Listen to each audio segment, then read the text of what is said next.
everybody, what's going on? I am Jamie Dawn, your evolutionary revolutionary astrologer, and this is part 2 of the North Node in Pisces, South Node in Virgo videos by sign. If you missed what the nodes, changing signs, the significance of it, the themes of them, if you missed that, that's in the part 1. I'll give you just a quick overview. We're going to look at keywords of healing and compassion, being able to put structure behind the things that we are receiving from, we'll say, higher source, being able to trust more in that. We're learning to balance logic with intuition and structure with flow. So those are some themes. I had to cut the first part 1. It was a happy accident. Let's put it that way. I had to cut it short because I had a call that I had to take. And so here we are in the second part of our North Node Pisces Virgo South Node video.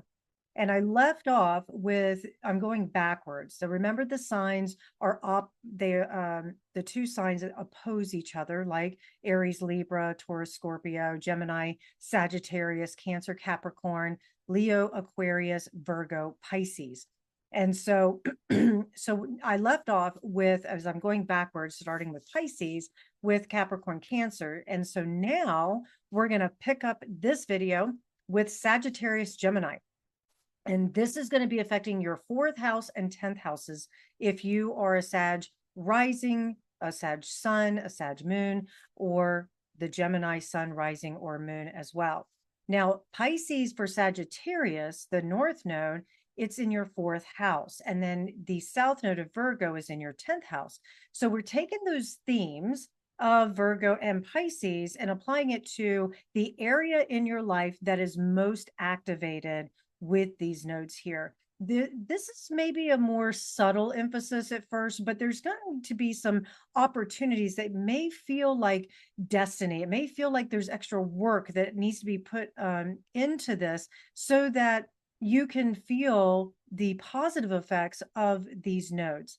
And so here in that 4th house Sagittarius with that North Node there, you may be challenged to really root down. This is home and family, ancestral roots. There may be opportunities for great healing as you go deeper with where you would call home, where you belong. You may have been through some real grief over the last several years and letting go of ideas of people, ideas of relationship, ideas of where you felt like you actually belonged, that sort of thing.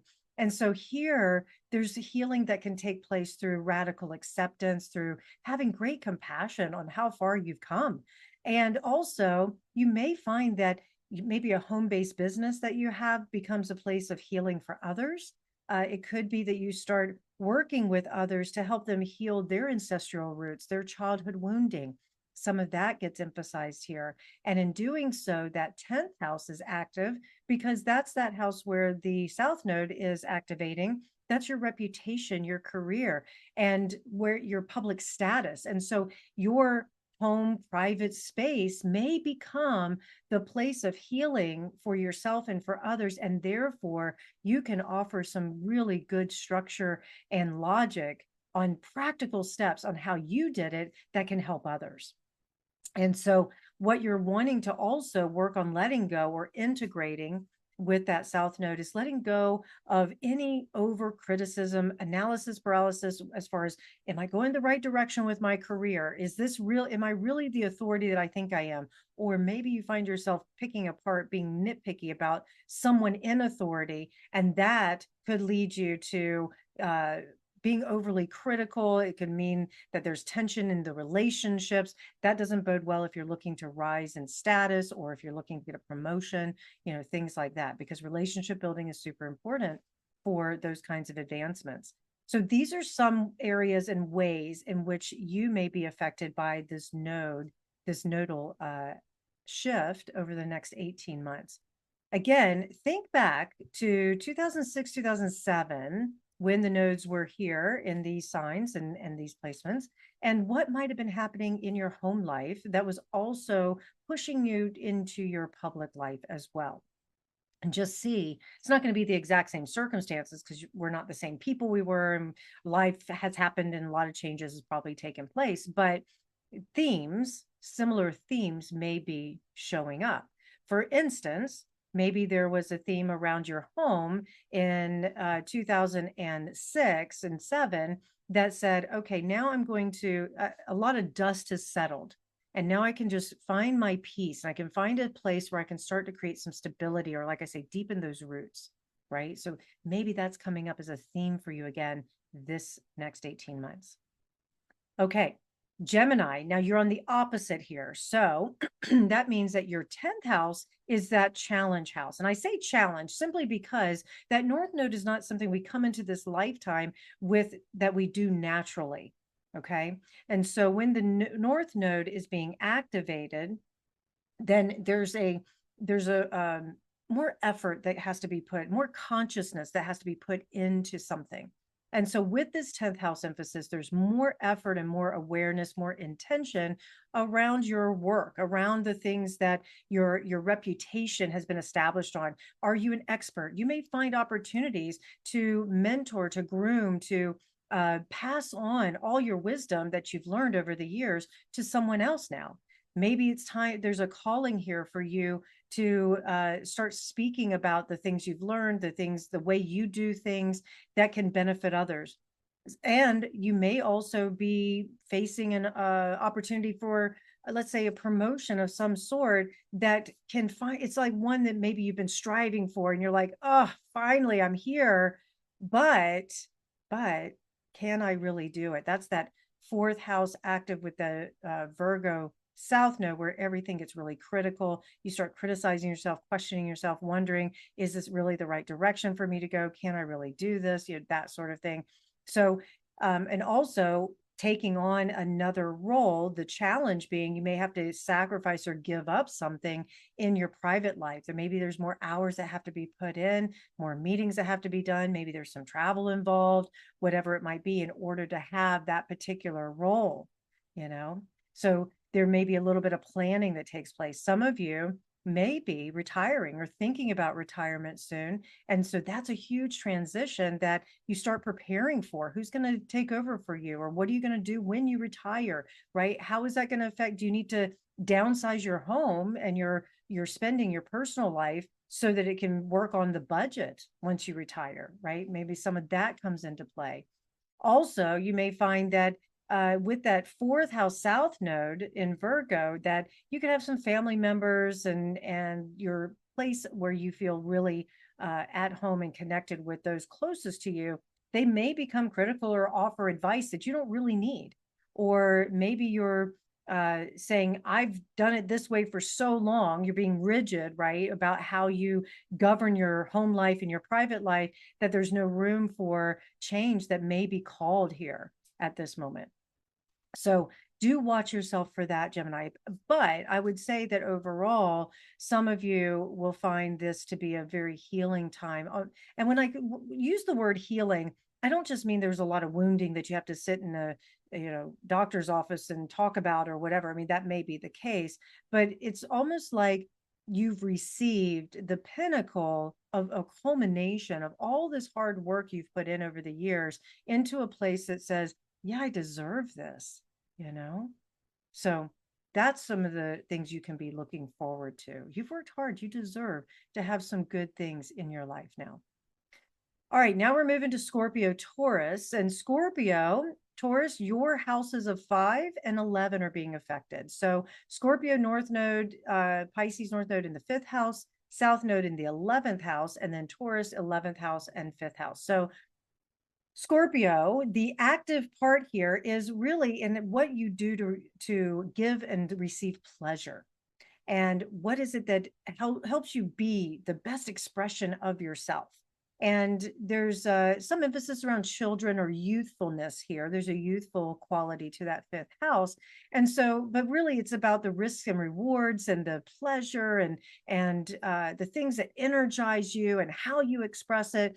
And with Pisces being in this position here with that North Node, is that you're really going to be challenged to take on that mantle of playfulness. Maybe life has been too serious. Maybe you've taken things too seriously. Now it's time to get a little bit more free free flowing creativity. Your creative juices should be flowing.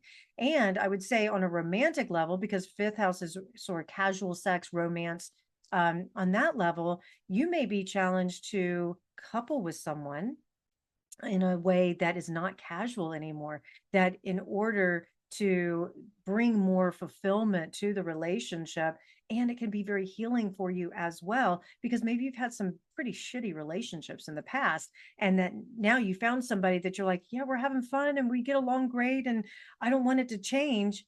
Well, guess what? That Virgo South Node in the 11th house, it gets so rigid and so fearful about that change. And the Pisces North Node is challenging you to be more open, more fluid, letting go with the flow. If the relationship is working, if the good outweighs the bad, go for it, enjoy it, invest in it, and really give yourself over to taking the risk of being totally 100% in when it comes to those relationships. That 11th house, Virgo, is going to challenge you to let go of, but I am afraid that I have all these friends. What if everything changes, right? I can just see that for you, especially being that fixed sign. And so the invitation is that you don't default to being so stubborn. I'll use the word stubborn, being so stubborn about keeping things the way they always are, because I understand as a Scorpio, you need that trust and you need that safety in order to develop greater intimacy. And it's easy to keep things casual and friendly. And it's easy to default to distracting yourself with your social network. That's that 11th house. So the invitation is to open up more, take a little bit more risk when it comes to matters of the heart. Also, with that Virgo South Node in the 11th, some of the emphasis here is on, you might find yourself belonging to a group of individuals or a cause, or like I say, friends and social circle, that you start to look at, if you're not careful, you start to look at all the things they're doing wrong. And what we want to do with this South Node is, and I understand it's that idea of perfection, it's the idea of being helpful and all of that sort of thing, but it doesn't serve. It's about really, like I say, being free flowing. And it should be a little easier for you, because Pisces makes a natural trine to your sun, moon, or rising sign, as well as a sextile with Virgo. So there's more of a free flowing of energy, positive energy here that can help you really give. I believe that that 11th house Virgo can help you be of practical service to your friends and your social circle. So you may find that getting pretty active, people asking you for their help, and you offering and being able to just give them whatever your time and energy will allow. Now, shifting to Taurus, similar theme. Okay, so you can take some of the Scorpio theme and you can apply it here, but more emphasis and challenge in that 11th house, where you might want to be more, you might feel like you need to be more selfish right now with that 5th house South Node, where it's like, this is all about me. How can I serve myself and my pleasures and the things that I want to do most, but the challenge is, how does it serve the greater good, right? Now, the gift, and this is where you use it on a useful way, is that you have all these creative juices flowing that then can be offered to groups. I can see many of you going into like group therapy or group coaching, meaning you're leading it possibly, or you're teaching and you're teaching groups and maybe taking people on retreats and things like that, that offer great awareness and healing. And also, I would say that you may find that some of the things that you're putting together require a lot of time and a lot of your energy. And so you may, if you're not careful with that North Node Pisces, the shadow is that sacrificial lamb or being a martyr, where you're just saying yes to everything and you're not creating good boundaries. And so it's going to be important, in order for you to accomplish the things that help you feel good and give you pleasure, that you're going to need to have those healthy boundaries in place in order to accomplish it, because otherwise people could come suck your time, suck your energy, that sort of thing. So Taurus, do pay attention to where you may be saying yes too much. You may be overcommitting I get it, out of great acts of kindness, out of your great compassionate heart, but you also have to give to yourself as well. And you also have to stay open to letting other people be kind and compassionate to you as well, asking for that help if you need it and when you need it. So those are some things that you may be focused on over the next I would say 16 to 18 months. Okay, Libra, Aries, the last of our two signs here. So Libra, the north and south node are affecting the north node in your sixth house, south node in your 12th, and then Aries, it's 12th and sixth house. So with this north node in that sixth house Libra, and remember it's moon, sun, moon, and rising sign that can be affected, your health, your routines, the way you are of service, and the way in which you may be focused on the well-being or self-development for yourself is really emphasized. And some of you may go, I'm not going to mess with my routine right now. I can't be bored. I need to have variety. I need to have things going on. The challenge is to set up those daily spiritual practices, to have those moments where you're connecting to your intuition, where you're connecting to your true self. There may be some mental health that needs to also be addressed, things like that. And so setting up those appointments and getting the right professional involved. Maybe some of you decide you want to go or expand, either it's first time or maybe expand your business, your outreach, to be able to help others. Maybe it's personal training that you take on. Maybe it's mind, body, spirit, like yoga or Pilates or things like that, something to do with the body and with health, or alternative medicines. Maybe you're looking at that. These are the kind of themes that may be coming up for you over the next couple of months and into the next 18 months, really. And that 12th house in Virgo is going to be activating this need for retreat and this feeling that the only way that you can truly be of service to others is by making sure you're tapped into that collective energy, to make sure that you are listening to the deeper tones of what spirit is trying to give you. And so the meditations, the retreats, the time alone, all of that is valuable. But what you'll have to watch out for is that it doesn't become the norm and you become reclusive. Okay. So balancing that out, which I know you seek balance. I understand that, Libra, by default, but you're balancing out the public or the ways in which you are interacting with others, being of service to others, helping others, and then also taking time to recharge your batteries, plug in, give yourself that permission, but not to the place where you basically hide out for days, weeks on end, and people forget about what you're offering to them. Calling in sick to work too often can lead to losing your job, right? Those are the kinds of things that you don't want to have happen. And also forgetting about your health, because if we don't have health, what do we have, right? And so staying focused, being creative. Maybe if you're not in a health routine, get to one. And if you are and you're bored, get creative and mixing it up and doing something a little bit different. All right, Aries, this is your 12th and 6th house. So Pisces, 12th house, 6th house is Virgo. And so the invitation here is that you're not do all the time, that you are, the challenge, if you will, is to take that time out for yourself, to carve it out, because Aries, it's very easy for you to just, especially with these houses being active by the nodes, is for you to just keep gathering and gathering all kinds of experiences and doing all kinds of things, but you're not tapping into your intuitive nature. You're not getting quiet enough or still enough. You're moving too fast. And I know that's a kind of a norm for you, but at the same time, you're moving too fast and you're missing some of the details. You're missing some of the gifts that can show up through creativity, through being bored, through just quietness, being able to restructure your DNA through that meditation time, receive wisdom that you can put into practical use in your daily life, and ways in which you can continue to show up for yourself and others. So it's going to be important that you are taking those time, you're carving out intentional time for yourself.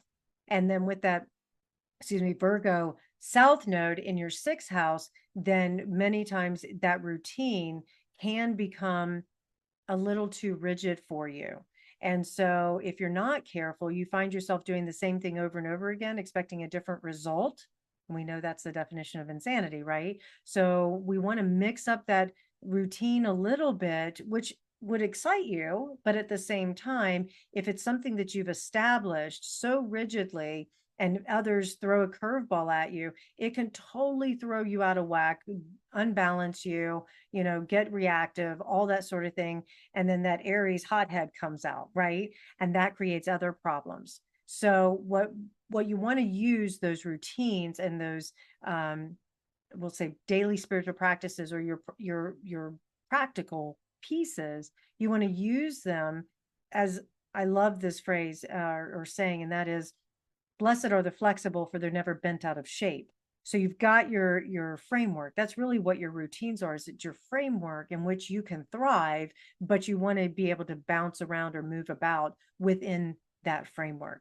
I would even offer that, Aries, you may find yourself going through this process and coming up with a way that your routines and the way that you do things can be inspirational for others down the road. Maybe you end up putting it in a book, or you teach a class, or you share your experiences with others, and that helps them go, oh, okay, maybe routine is what I need, but it's not, doesn't have to be so militant. Okay. All right. Well, we know there's so much more to our world than just one thing. And that's why I say, I mean, we're a whole person. We're so messy and we're so complex and all of that sort of thing. So as you are listening, watching these videos, thank you very much. And listening to your sign and going, okay, well, if I'm working with, let's say, my 6th and 12th house, what does that have to do with relationship? Because relationship's really important to me. Okay. Look at your sun, moon, and rising sign. Maybe one of them is also being affected in the relationship houses, right? Your 7th house, your 8th house, those are very much about relationship. Your 3rd house about connecting. So, 4th house is about family dynamics. So don't take these videos as this is the only perspective. Kind of really look at yourself as that whole person. When you're looking at it from an astrological standpoint, look at where it's emphasized. It doesn't mean things aren't going to happen in other charts, or I'm sorry, in other houses or other areas of your life, but there's more of an emphasis, and you may see that. So if, let's say, relationship isn't emphasized and that's important for you right now, then maybe this is an opportunity to go with the flow and focus on the houses that are being emphasized and watch how relationship naturally comes to you. One thought, one suggestion. There's so many. Anyways, if you want a personal reading with me, you can come find me at 12listen, jamiedawn.com. And I look forward to sitting with you and just, going through this crazy thing called life. But thank you again for watching, subscribing, listening, and I will make some more videos. Check out my celestial wisdom. I'm also doing a podcast recording with my daughter again. We've got that coming up. So there's some really cool stuff that's happening. So stay tuned. More to come. Have a great day, week. I look forward to connecting.